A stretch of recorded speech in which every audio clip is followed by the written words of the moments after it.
अस्सलाम वालेकुम दोस्तों, मैं हूं असगर चौधरी। दो अहम ख़बरों के साथ आपके सामने हाज़िर खिदमत हूँ। जिस तरह पहले बता चुके कि हमारी पॉलिसी बिल्कुल मुख्तसर है कि हमने मुख्तसर तरीन सिर्फ ख़बर तक रहना है और जो उसके अंदर ख़बरियत है उस हवाले से आपको आगाह करना है। एक तो बहुत बड़ी बर्फ़ पिघल रही है जो कि PTI और जमीयत उलमाए इस्लाम के दरमियान, और ये पहली बार हो रहा है जब से पाकिस्तान तहरीक इंसाफ खैबर पख्तूनख्वा में इक़्तिदार में आई है। उसके बाद ये पहली दफ़ा ये है कि दोनों जमातों के दरमियान जो है वो राब्ते हुए। इस हवाले से आपको आगाह करेंगे। दूसरे नंबर अली अमीन गंडापुर जिन्हें नामजद किया गया था पाकिस्तान तहरीक इंसाफ की जानब से, और बाज़ हल्कों की जानब से ये भी कहा जा रहा था कि कुछ पैगामात मौसूल हुए कि अली अमीन गंडापुर हमें कबूल नहीं। ताहम इसमें PTI का मौक़िफ़ बड़ा क्लियर और वाज़ेह है कि अली अमीन गंडापुर अगर नामज़द हैं तो वही हमारे वज़ीर आला होंगे। उन्होंने कुछ काबीना की तश्कील के हवाले से कुछ काम शुरू कर दिया, उसके ऊपर बात करेंगे।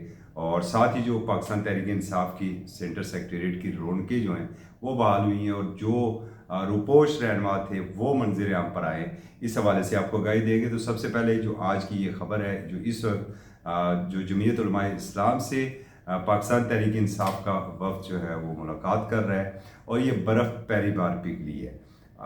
अगर ये इन दोनों जमातों के दरमियान जो शदीद तरीन मुखालफत रही है माजी में, अगर हम बात करें तो जिस तरीके से बानी चेयरमैन इमरान खान साहब मौलाना फजल रहमान साहब को उन्होंने डीजल का खिताब दिया था, जबकि मौलाना फजल रहमान साहब की जानब से 12 उन्हें यहूदी एजेंट करार दिया गया। और इसी तरीके से ये जो ऊपर लेवल की सख्त बयानबाजी थी, इसका असर ग्राउंड लेवल के ऊपर हुआ, ग्रास रूट लेवल के ऊपर हुआ, और कारकुनों के दरमियान भी दुश्मनी थी। ताहम अगर पहली बार दोनों जमातों के दरमियान शदीद मुखालफत के बाद मुफाहमत की बात चल पड़ी है, तो ये बिलखसूस खैबर पख्तूनख्वा के लिए इंतहाई नेक शगुन होगा। और मौलाना फजल रहमान जो जब वो PDM में थे और उस वक्त वो कह रहे थे कि हमने ज़मीन गर्म करनी है, और फिर उन्होंने ज़मीन गर्म करके बता दी थी, अब उन्होंने इंतखाबी नताइज को मुस्तरद कर दिया है।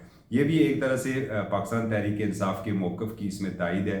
और अब भी उन्होंने कहा है कि हम सड़कों पर होंगे और सड़कों को गर्म करेंगे।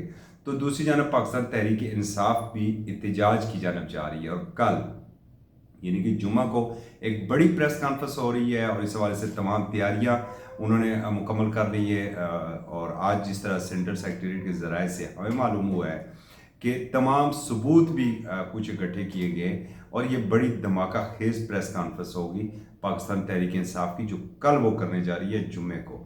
और इसी दौरान अगर उनका मौलाना फजल रहमान साहब के साथ मुफाहमत हो जाती है JUI के साथ, और दोनों मिल के जदोजहद करने का फैसला करती है, तो जो नई आने वाली हुकूमत है यकीनन उसकी मुश्किलात में इजाफा होगा। बहरहाल ये KP के लिए बिल्कुल एक नेक शगुन है। और दूसरी जानब PTI के ने ये भी इतलात आ रही है, मियाँ इफ्तिखार साहब है अवामी नेशनल पार्टी के, और अवामी नेशनल पार्टी भी चूँकि खैबर पख्तूनख्वा अपने आप को खैबर पख्तूनख्वा बेस पार्टी कहती है, और उनके क्रेडिट के ऊपर सबसे बड़ी ये है जी कि हमने खैबर पख्तूनख्वा को 18वीं तरमीम में पहचान दी है, और जो उसका NWFP नाम था उसके बाद उसे खैबर पख्तूनख्वा का नाम देने का क्रेडिट भी बिलाशुबा ANP को जाता है। और ANP और PTI के दरमियान भी शदीद मुखालफत थी, और ANP ये समझती थी कि हमारा मैंडेट जो है वो हमसे छीन के PTI को दिया गया, और PTI को KP में मुसल्लत किया गया है। तो अवामी नेशनल पार्टी के साथ अगर PTI का इत्तेहाद हो जाता है, मुफाहमत हो जाती है, तो ये भी खैबर पख्तूनख्वा के लिए बड़ा नेक शगुन साबित होगा। और दूसरी जानब पाकिस्तान तहरीक इंसाफ के लिए ये भी अच्छी खबर है।